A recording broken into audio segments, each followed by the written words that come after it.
Hey everyone, and welcome to Almost Cancelled. I am Peter, that is Connor, and we are going to talk about Castle Rock Season 1, Episode 8. It is called Past Perfect. So, full spoilers for the episode as always.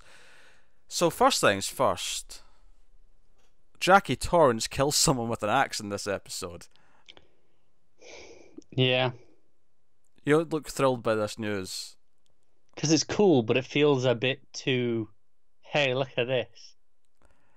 I'm okay with it. That slow reveal where the camera just pans out and we see who it is, and then we see it's an axe she used. Gold. Like, I thought earlier in the episode, there's a bit where the character says to her, oh, you know your axes. Yeah, that was funny. I thought that was funny, and that was enough. Nah, thought see it's Chekhov's gun. The axe was presented, it had to be used. No, but it was used for a joke already. That was its purpose in the scene. Its gunliness had been fulfilled. Oh sure, but it wasn't just used for a joke the second time, it was used for plot reasons as well. It was, but I don't know. It felt too on the nose to me. I don't know, I was thought- into it. I started laughing hysterically when I saw she'd killed someone with an axe. I thought that was really funny. But we actually got like almost like a short film at the start of this. We got like a good 6-7 minutes dedicated to the couple who were buying Lacey's house. We saw them, in a scene or two a few episodes ago when Molly was selling them the house. I did not expect such a deep dive into these two characters at the start of this episode. To its credit, though, I had some fun with what they were doing here. Because they introduced the guy at his work. He's a professor, and he's hearing this guy's pitch about his philosophy on something or other, and he ends up getting up and says, "Oh, I remember you slept with my wife," and then starts beating the shit out of him. And clearly, that's why they have to move, right? And they move, and I appreciate it as well because you see that they're setting up a bed and breakfast, right? And you see all these mannequins that they've got when they're moving in, and you're like, "What the hell's with the mannequins? What's happening?" And the reveal is that they're setting up a bed and breakfast that has a murder theme because of all the weird shit that's happened in this town. Yeah. And he's very enthusiastic about all this, to the point that when their first couple who come to visit the place aren't interested in the trivia or the tour or anything like that.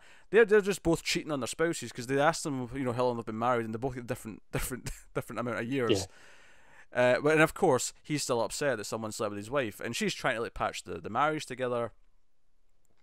And he looks like, I thought he was going to go crazy in that scene. He looked like he was ready to just He did, fly off yeah. the handle. And it's not until later on where he's lying in bed and he hears them having sex, and then we cut ahead and the wife gets up and walks into the room and he's just butchered the two of them. And then later on we see that they're disposing of the body, and we get some downright magical scenes with Henry towards the end. I always enjoy some very gruesome accidental stabbings of oneself. Fair enough. I don't know. Yeah. There's something about someone swinging and missing and then stabbing themselves in the neck that just is really amusing to me in a really dark way. But what can I say? What can I say? I can't argue with that. But that was the whole thing. That was like the first like 6-7 minutes was the story of this pair and what they were doing. And I think if nothing else, it tells us that the house, or not the house, but the kid's influence is almost like a residue. It seems like it's still in that house. Yeah. In some capacity. And obviously they find all these paintings that Lacey was doing of the kid. And when Henry finds them later on, obviously he sees that they're all dated, going all the way back to the early 90s. And he's like, so this is him learning that he's not aged in all this time because the paintings look the exact same over 27 years. So yeah, but there's we're getting some fun stuff. I mean, that was probably my favourite stuff in the episode for the most part. I mean, Henry coming home and finding Pangborn lying there. There was some fun tension, of course, as he's looking around the house, and we're not sure, is he still there? I mean, is she still there? Is his mum still there? I don't know. And we kind of like find out things gradually, and it's from there. And Wendell, he gets so scared about everything. I do think it's interesting that the cop insinuates that he's the reason that all this bad stuff keeps happening, when we know the kids, well, at least we think the kid's the reason for all this stuff happening. Yeah, I mean, do we know it's him and not Henry? I mean, surely the kid was locked up, but Henry was gone. Yeah, I mean, is the argument there that because he's been around all these people in death row, all the negative energies funneled into them, and therefore Yeah, maybe that's why he could never win a case. that's why he kept losing. No, I mean, I think that's there to tease that he's responsible. I don't think he actually is, though. I think No, it's no, that's fair. I agree, but it's more for the dichotomy of comparing him to the kid, and it does line up if you wish to think that it's a possibility at the minute. and of course we have to mention Molly comes and rescues him from the RV with the sound room. Yes. And we see that I forgot his name already. The deaf guy. He's dead. He's lying there dead in the Odin. Odin. Oh, there you go. He's lying there dead in the forest, and he's not really sure how to comprehend what he was seeing. He felt like he was in there much longer than he was. But the one thing that comes out of it concretely is that he basically says to Molly, "You're not crazy. Like, I believe you now. Like, I believe there's more stuff going on," which is good because Wendell, after he's kicked off onto the bus because now of course Henry's terrified that something might happen to him. He hears the sound. He hears the ringing, and he ends up getting off the bus and walking back towards town. So, which of course he was going to do because he has to be around for the stakes. Yeah, it would have felt weird if he'd just only left, just been introduced 2 episodes ago. Yeah, so he has to be here for the finale. We're entering into the final act. We have to be dealing with this stuff. It makes a lot of sense. And that's part of my picture. I didn't really enjoy this episode all that much. And part of it is so much of it feels like a distraction, a bit of a detour. All this stuff with the couple in the motel, it's all fine in theory, but at this stage in the season, we've got 2 episodes left after this. It felt like just this whole extra thing to waste an episode. I don't know. I enjoyed the motel stuff with the couple well enough that I wasn't sitting, begrudging that it was taking this time. Do you know what it is? I think is we had a really good episode last week, and the show's been building, and it's been doing this thing where it likes to hold off on its cliffhangers, right? It likes to show us, and then okay, we'll come away for 2 episodes. This to me felt like they wanted to stay away from Ruth for the episode and tease some stuff, which we get at the end, right? We get that teased. But they didn't really have another thing to fill it with, so they're like, well, let's just do something else for an episode. That's kind of the feeling I got, and I felt them treading water a little bit. I enjoyed the something else, so I'm not that fussed, I guess, overall. I especially loved, actually, after the wife accidentally stabs herself and Henry runs out of the house because he's like, shit, I'm getting out of here. I love the real time kind of in the background. You can see the husband chasing down the stairs after him. After he has a moment of shock because his wife's dead. Yeah. But you can just see him running down the stairs and coming towards the car door. And it was one of those things where I thought, we're going to get the cheesy, he drives away at the last second. No. As soon as he shuts the door, the guy's up at the window and he's like having to fight his knife away from him and stuff. I appreciated the hectic, sort of visceral chase there. It was so simple. I appreciated that was done. The tease with his mum was actually quite good though, because he gets the phone call from the priest and he's like, oh, your mum is here, and she asked if Pangborn was alive this time. That's a very interesting sentence. It's like she knows she's jumping between times. She's trying to change things. Yes. Is he alive this time? That is very interesting.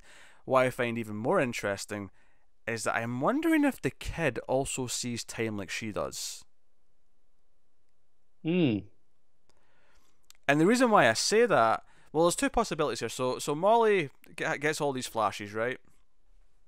And she's kind of freaking her out, and she goes by to Henry. She wants to see Henry, but she notices that her old house, which she owns technically right now, that's the one she was fighting her sister with. Which, by the way, it's weird that Alison Tolman was her sister and we've not seen her since. Like, she's such a small part of the show. Which, by the way, totally has me convinced they're doing a Fargo thing where some of the small characters might be big characters next season. Because we're still in the same town. But we know it's a full-blown anthology now. Yeah, but that doesn't mean we're not going to have any characters from. No, it doesn't. Well, that's what I'm saying. It makes because Fargo's an anthology, but we still have characters popping up. No, that's why I agree. I think because they'll want to shift away from most of our main cast. I think Jackie might stick around because I think Jackie's been here a fair bit, but it's not enough to justify having Jane Levi. I think also as a character, she hasn't really done anything all season. Yeah, I feel like she's here to stay. Probably, and I think I don't know if we'll see. I mean, Molly might be dead. We'll get to that in a second. But Molly's sister, I can totally see her turning around and being like a main character. If not next season, like season 3. Like, oh, this is why we cast Alison Tolman, because we had something planned for that character. No, I think Jane Levi's a really obvious one though, because like you say, she's a reasonably sized name. And I feel like, I mean, I can almost see the thing where she never even really gets her own main plot. She's just this constant small character. Just the through line. Yeah, throughout. I could see that happening. Unless they do like a proper Fargo thing where they start jumping through time, in which case you would have a completely different cast. But if it's set in the same town, it makes sense that a couple of the faces would be around. Yeah, definitely. Because Henry will probably want to move away if he survives, and he'll take his son with him. If Molly does somehow not die, maybe she'll go with him. You know, like there's reasons why a lot of the characters will disappear. Yeah. But so Molly finds the kid in there, and the kid's like, "Oh, I know you. You know me." And she's like, "No, I don't." And then he starts telling all these intimate details. "I used to sit at that window. I used to do this. I used to paint your nails. Blah blah. Play this music. I was out there in the forest, and that you were out there. That's where you died in the past tense, right?" And so I see two possibilities here. Now, obviously, we catch a quick glimpse at one of her flashes. We see her as an adult lying there dead. So one, I think this is more far-fetched because we know she's aged, is that she's kind of like the kid in some way, where she died in the past and then became like went into this other kid's body and is grown up. That's more far-fetched, right? Yeah. Or two, he's kind of like Ruth and he sees time out of order, and he's already seen her death. Possibly. So that's the thing. Unless, that said, if he's aware that it's out of order, then he wouldn't maybe necessarily use the past tense when he says that's where you died. Yeah, that's where you die is more threatening, right? Yeah. That's where you die. It's very clinical. Yeah, I feel like he's not even trying to threaten her here. He's just stating a fact. Yeah. Because even though he may be evil incarnate and he causes a lot of awful things, I don't necessarily get the feeling that he feels the need to actually try and scare someone like that. No. The question is, does he realize he's seen things out of time? Does he realize that's not normal? Yeah, that's a good point. He might not know. And it obviously raises some things with Henry as well. The idea that he openly talked to him or says to him in this episode, "I waited for you for 27 years." Yeah, and there was the moment as well when Henry's going through all the paintings of the kid in Lacey's house. Oh yeah, he gets to one of them. Yeah, it's a very rough drawing, and he's wearing what is the same top that he was wearing that when he was missing. Yeah, implying that they cross paths. Back in the day. Also, I think it's Molly mentioned something about, "I saw you be rescued from like a cell or a cage," as if he was trapped, and in that time he was missing. Yeah, he was trapped somewhere. Someone had him captured.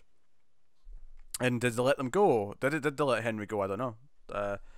Was it intentional? I wonder if they tested him, and then when they realized he was not the evil one, they let him go. Do you know what I'm going back to as well? Right at the first episode, they asked Henry, "What's your earliest memory?" Mm-hmm. And he talks about it, and it was in the car, right, with Alan. Yeah, after he's rescued. It's implying that he doesn't really have any memories before.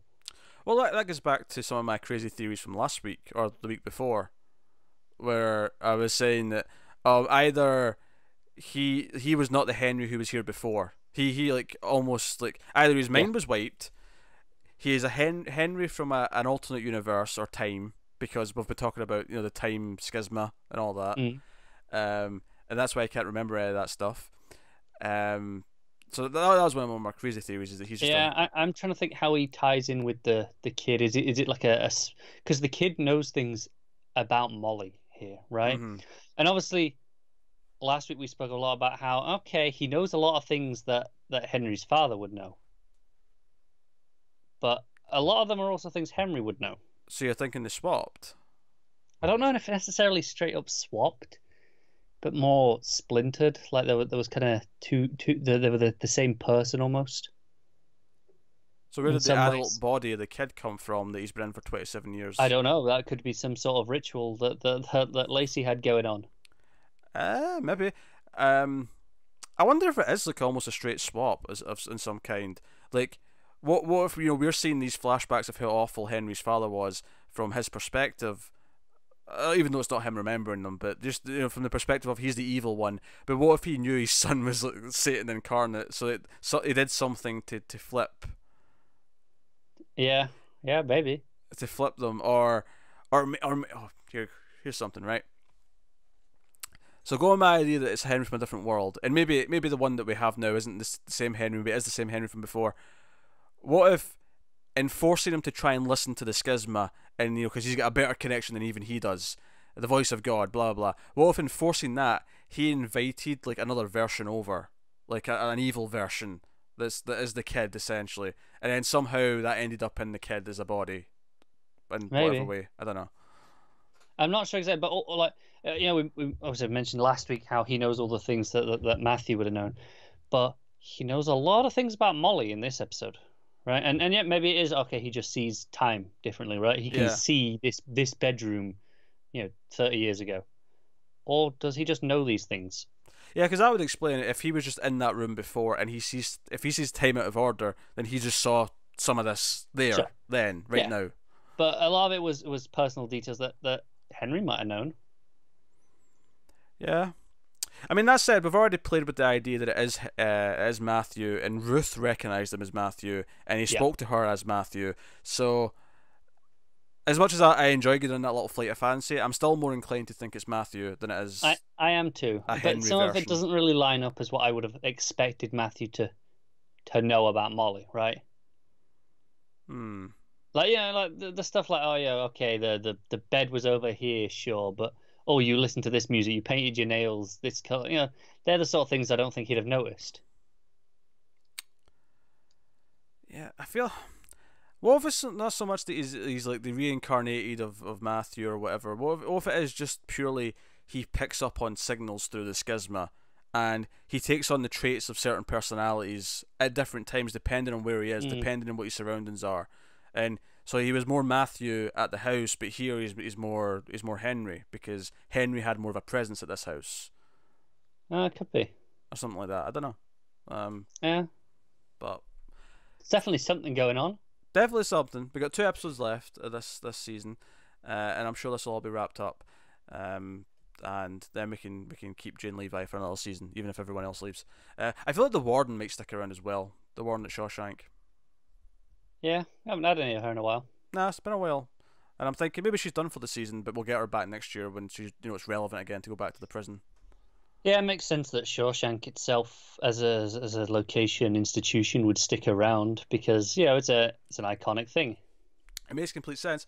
I mean, the show's called Castle Rock. We have to be in the town. So again, unless we're jumping in time and we're doing a season in the 80s or the 70s or whatever. Which I can see us doing. Okay, let's follow one of Alan's adventures as a cop, right? I could totally see that as well, and get a younger Ruth and so on. Yeah, all the stories that all the news clippings that Jackie has. The history of the town. I can see us experiencing some of those. Yeah. Yeah. I wonder if they could do a thing where it's like still set present day, but like it's like a 50-50 thing where the flashback is really important to what's it's a 27-year cycle. Come back around. Yeah, where you've got both sides of it. No, it works. It fits the material. Or even longer, maybe double that. Yeah, do whatever you 54, want, as long as it works. I think something. Would that take us back to the 50s? Almost. 91. What? Minus 27. 91, 60, not 64. Quite. Early 60s, yeah. I just like the idea of seeing like the town in the 50s and 60s, like that kind of time period. Yeah, no, I get you. But hey, but no, I mean I enjoyed the episode well enough. I enjoyed all the couple stuff. So as much as it kind of it kind of sidesteps what feels like the main plot right now, I never felt like it was lacking in like the fun, I guess. Fair enough. I thought that stuff was fine, but I found myself kind of going, yeah, but where's my stuff that we've been building? Like I felt the pacing of the season kind of drag. Okay. I'm a bit more positive on it. I don't think it's as good as the last 2 episodes, which have both been really solid. But I think I don't think it's like the lowest by any means. I think I probably like it more in the first, like 3 or 4 or whatever. Fair enough. If you want to, rack them up like that. But that's where we are. But no, so we got 2 episodes left. And apologies, the review is a bit later this week. Scheduling got in the way and things. We're running very behind this week in pretty much everything. But here we are. So we'll be back next week with episode 9. Let us know what you thought of this one in the comments below. Like and subscribe and all that stuff. Get us on the Twitters at mailed_fuzz channel for channel updates. If you want to support the channel, head over to patreon.com/mailedfuzztv. You can go over there. You can get stuff early. You can get some bonuses. And just like a warm fuzzy feeling, a mildly fuzzy feeling you might say, in the pit of your stomach for helping us out and keeping the reviews coming. But that is us, so thank you once again for watching or listening. We always appreciate it. Keep watching TV, guys. Have you got any vanilla?